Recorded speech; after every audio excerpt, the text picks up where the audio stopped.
It's the time to learn how to find out group, block and period number of any given element. तो periodic table में से कोई भी element अगर आपको दे दिया जाए, उसका ग्रुप या पीरियड नंबर पूछा जाए, तो कैसे हम लोग पता लगाएंगे? So for that the first step is writing the electronic configuration. जो भी एलिमेंट गिवन है उसका कॉन्फ़िगरेशन हमको लिख लेना है. Now while writing the configuration, जहां भी लास्ट का इलेक्ट्रॉन एंटर करेगा, कॉन्फ़िगरेशन लिखते लिखते जो भी लास्ट की सबशेल आएगी जहां पे इलेक्ट्रॉन्स की फिलिंग होगी, लास्ट के इलेक्ट्रॉन्स को हम लोग डिफरेंशिएटिंग इलेक्ट्रॉन्स भी बोलते हैं. तो जो भी लास्ट की सबशेल होगी जिसमें इलेक्ट्रॉन्स की फिलिंग हुई है, उसको हम लोग बोल देते हैं block of that particular element. उसके बाद उसी कॉन्फ़िगरेशन में आपको चेक करना है सबसे बड़ा नंबर क्या है या मैक्सिमम क्वांटम नंबर की वैल्यू क्या है. तो जो भी सबसे बड़ा नंबर आपको नजर आएगा वो होगा उस एलिमेंट का पीरियड नंबर. और अगर ग्रुप नंबर की बात करें तो यहाँ थोड़ा सा मेथड हमारा अलग होता है. पहले हम लोग ब्लॉक का पता लगाते हैं इस वाले मेथड से. जैसे ही ब्लॉक पता चल जाता है then we can easily find out the group number of that particular element. अब ग्रुप नंबर के लिए रूल्स अलग अलग हैं. अगर एलिमेंट एस ब्लॉक का है तो उसका ग्रुप नंबर क्या होगा? Group number will be equal to valence electrons. In case the element belongs to P block, तो हमारे पास दो मेथड्स होते हैं ग्रुप नंबर फाइंड करने के. या तो हम बोलेंगे 10 प्लस वैलेंस इलेक्ट्रॉन्स, और अगर वैलेंस इलेक्ट्रॉन्स आइडेंटिफाई करने में कहीं कंफ्यूजन हो रहा है तो we can go for this one which is 12 plus outermost electrons. अभी एग्जाम्पल से हम लोग और अच्छे से इसको क्लियर करेंगे. ना अगर डी ब्लॉक का हमारा एलिमेंट है तो इसका ग्रुप नंबर क्या होता है? Sum of electrons in the last two subshells. Configuration तो हम लिख ही चुके होंगे, तो जो लास्ट की दो सबशेल्स आ रही हैं वहां के दोनों के इलेक्ट्रॉन्स को ऐड करके हमको मिल जाएगा उसका ग्रुप नंबर.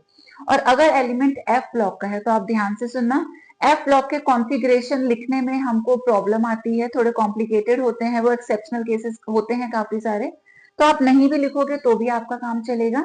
बस आपको क्या करना है, एटॉमिक नंबर देख करके आइडेंटिफाई कर लेना है. तो एटॉमिक नंबर 58 टू 71 वाले होते हैं लेंथेनॉइड्स और 90 टू 103 होते हैं एक्टिनॉइड्स. तो अगर लेंथेनॉइड्स का कोई भी एलिमेंट यानी कि 58 से 71 कोई भी एटॉमिक नंबर आपको दिया गया है तो उसका पीरियड नंबर हमेशा 6 होगा. और अगर 90 से 103 के बीच में atomic number, the period number will always be 7. और दोनों ही केसेस में जो है ग्रुप नंबर 3 ही होता है. तो एफ ब्लॉक के लेंथेनॉइड्स हो या एक्टिनॉइड्स हो, group number always comes out to be 3. अब ये कॉन्फ़िगरेशन का मेथड यहाँ पर लिखा हुआ है जिससे इजीली हम लोग किसी भी एलिमेंट का इलेक्ट्रॉनिक कॉन्फ़िगरेशन लिख सकते हैं. We have a few examples here, let us try to solve them. तो सबसे पहले मान लेते हैं सोडियम जिसका एटॉमिक नंबर 11 है. इसके लिए आपसे पूछा जाए कि इसका ब्लॉक, पीरियड और ग्रुप नंबर क्या होगा. तो first step is writing the electronic configuration. तो सोडियम का कॉन्फ़िगरेशन होगा 1s2 2s2 2p6 3s1.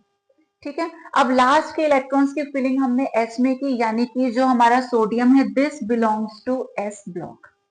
उसके बाद सबसे बड़ा नंबर 1 2 2 3, सबसे बड़ा नंबर हमको दिखाई दे रहा है 3. तो यानी कि जो इसका पीरियड नंबर होगा वो हो जाएगा 3. लार्जेस्ट नंबर हमको चेक कर लेना है. अब ग्रुप नंबर की बात करें, क्योंकि एस ब्लॉक का एलिमेंट है, एस ब्लॉक के लिए ग्रुप नंबर क्या होता है? Equal to valence electrons. तो आप चेक कर लो यहाँ वैलेंस इलेक्ट्रॉन्स कितने हैं. ये फर्स्ट शेल है, ये पूरी सेकंड शेल है, ये थर्ड शेल है. थर्ड शेल में सिर्फ एक इलेक्ट्रॉन हमारे पास है, तो यानी कि the group number is equal to 1. ऐसे ही अगर हम बात करें कार्बन की विच हैज एटॉमिक नंबर 6, तो सबसे पहले कॉन्फ़िगरेशन लिखेंगे 1s2 2s2 2p2. तो यहाँ जो लास्ट के इलेक्ट्रॉन्स हमने फिल किए वो p सबशेल में हमने फिल किए हैं, तो इसका जो ब्लॉक हो जाएगा block will be equal to p. अब यहाँ अगर पीरियड नंबर की बात करें, period number is the largest number, तो 1 2 2, सबसे बड़ा नंबर हमको 2 दिखाई दे रहा है, therefore the period number is equal to 2. और फाइनली अगर हम इसके ग्रुप का पता लगाएंगे, क्योंकि ये p ब्लॉक का एलिमेंट है, तो p का रूल क्या कहता है? या तो 10 प्लस वैलेंस इलेक्ट्रॉन्स या फिर 12 प्लस आउटर मोस्ट इलेक्ट्रॉन्स. तो आपको ध्यान देना है, ये 1s वाली तो फर्स्ट शेल है, यहाँ भी 2 है, यहाँ भी 2 है, ये टोटल आपकी सेकंड शेल है. तो वैलेंस इलेक्ट्रॉन्स कितने आ जाएंगे? 2 प्लस 2. तो या तो आप बहुत केयरफुली वैलेंस इलेक्ट्रॉन्स को फाइंड कर लेना, तो 2 प्लस 2 हो गए 4. अब वैलेंस इलेक्ट्रॉन्स में 10 ऐड करना, तो 10 प्लस 4 आ जाएगा 14. या ज्यादा बेटर क्या रहता है, जहां वैलेंस इलेक्ट्रॉन्स पे भी ध्यान नहीं देना, the second one 12 plus outer most last के इलेक्ट्रॉन्स. तो क्या हो जाएगा? 12 प्लस लास्ट में हमारे पास दो ही इलेक्ट्रॉन्स हैं, तो यहाँ पे ग्रुप नंबर आ जाएगा 14. तो दोनों में से जो आपको इजी लगे you can go for that one. ऐसे ही नेक्स्ट हमारे पास है स्कैंडियम एटॉमिक नंबर 21. इसका कॉन्फ़िगरेशन होगा 1s2, 2s2, 2p6, 3s2, 3p6, 4s2, 3d1।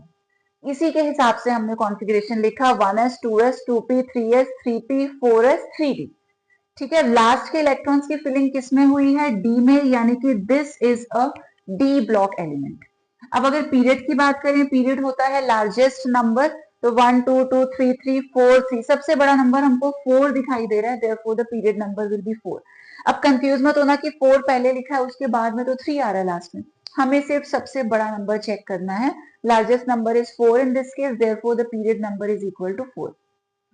अब अगर इसके ग्रुप की हम लोग बात करेंगे, तो इसके लिए डी ब्लॉक के लिए ग्रुप क्या है? Sum of electrons in the last two subshells. Configuration हम लोग लिख ही चुके हैं, तो लास्ट के जो दो सबशेल्स आ रहे हैं, इन दोनों के इलेक्ट्रॉन्स को ऐड कर दो, यहाँ 2 और यहाँ 1, तो 2 + 1 हम कर देंगे, यानी कि जो इसका ग्रुप नंबर आएगा that is going to be equal to 3।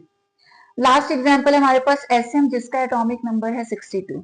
अब या तो इसका कॉन्फ़िगरेशन लिखें, और अगर हमको याद है कि 62 जो है इस रेंज में आएगा, 58 टू 71 वाली रेंज में, तो सीधा सीधा लिख सकते हैं इसका जो ग्रुप है वो हो जाएगा 3।